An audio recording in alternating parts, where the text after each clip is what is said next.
I think we call, you know that I'm drunk right now. I think we call, you know that I'm upside down.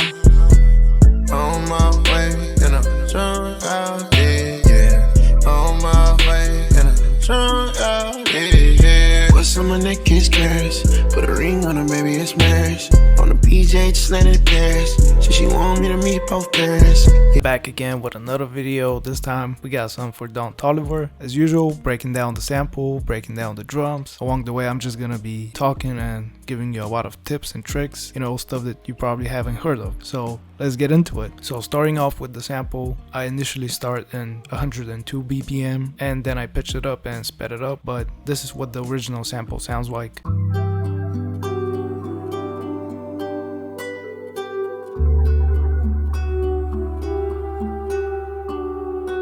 So let's start with the guitar. Here I use my Wife guitar and I'm using the 1/5 chord progression. So we have G minor going down to D minor. Now since TOLIVER likes to go for a more R&B-ish sound, instead of just using simple triads, here I'm using 7 chords which give this more open, bright, airy feeling. And this is how the guitar sounds on its own without any effects.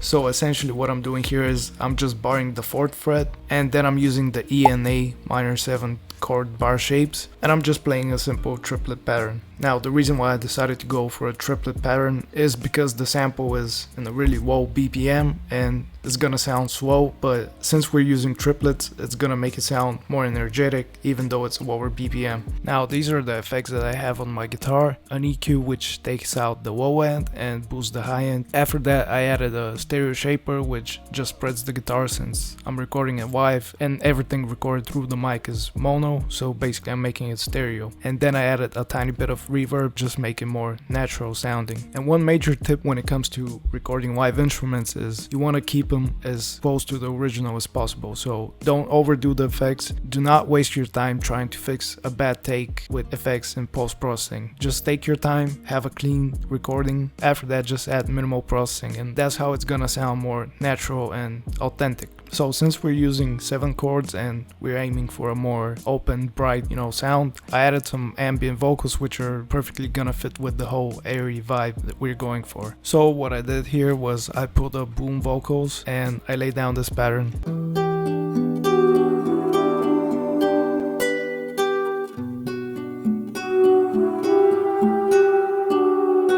Now I played this live and then I just rendered it out to audio file, and that's one thing I recommend doing with all of your top lines is just playing it on a keyboard if you have one, and that way you're just gonna be forced to use your ears to come up with the melody instead of, you know, just trying to guess by clicking in. Another thing is I always make sure to export my patterns into audio files because just working with audio files is way more convenient and you can just chop it up and stretch it, reverse it, which you can't do in MIDI. When it comes to processing, here the vocals they come out very processed with reverb out the box, so all I did was I took out the low end and then I boosted the high end and then I added this pancake which adds movement inside the sample so the vocals don't just sit in front. And as you can hear, instead of just using them as a normal vocal phrase, here I'm using the vocals as a melody. So basically I'm creating a melodic phrase out of the vocals, and I have an A section and I have a B section, so creating this call and response. Once again, I'm just gonna play it so you can pay attention and hear what I'm trying to say.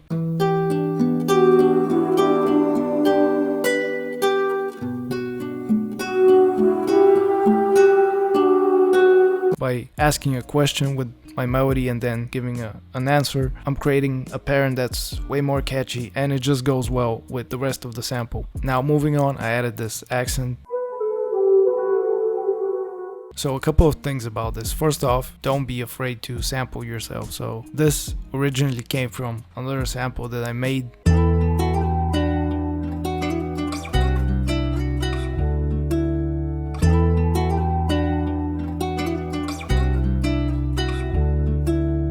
So I decided, well, let me just take that part and chop it up. So all I did was I took the sample, I chopped that part, I pitched it down, and then I just matched the BPM of the sample to the project. This is how it sounds now. So the other thing to watch out here is you gotta watch for pockets. So here we have a gap and here we have a gap, which means that we can just use these pockets and we can add little accents and it's gonna make it sound way more interesting. So this is why I came in and added the Synth Arp, which plays at the beginning where we have an empty pocket, and when you put it together,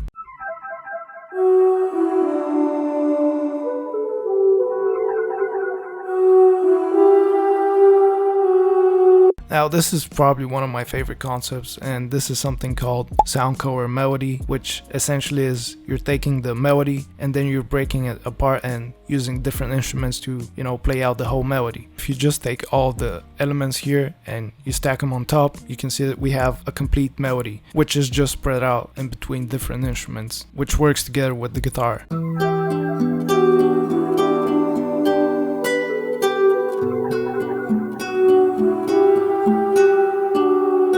If you weren't to understand music, that's gonna set you apart. A lot of people, they think that music theory is just how to make chords, but music theory is actually way more than that. There are a ton of interesting concepts like that which you can apply to your music, and it's really gonna make your sample stand out. If you break down the work of producers like Benny X or Coupe de Truth, you know, just people who understand music and they know their way around instruments and music theory, and, you know, just have a good understanding of these concepts, you're just gonna see that they apply them in their music. Now when it comes to sound color melody, you can even hear it in one of Coupe de Truth's samples.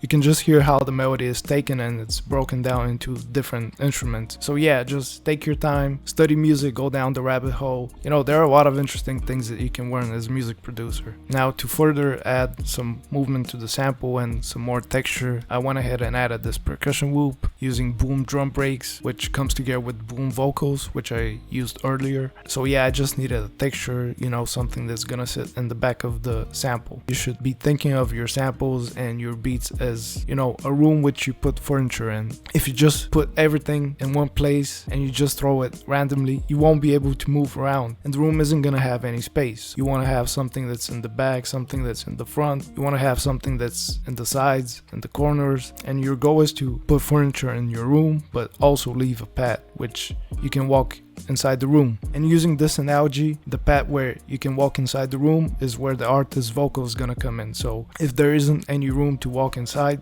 the artist can't walk inside the beat, like he can't come in and put his vocals. So yeah, once again, this is how the final sample sounds.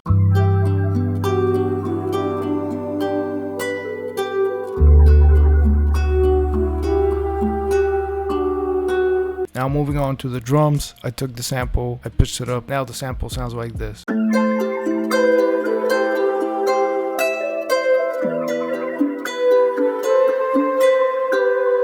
And then I added these drums.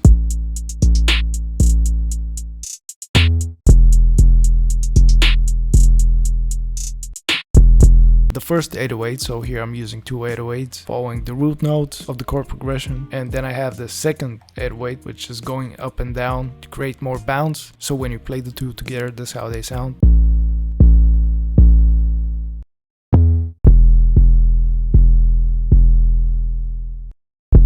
Then I added this hi-hat which sounds like this.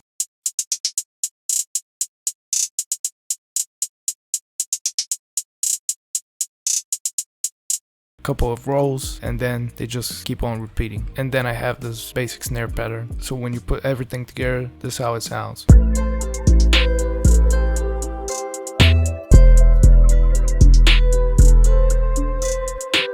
New checks on me, they clear.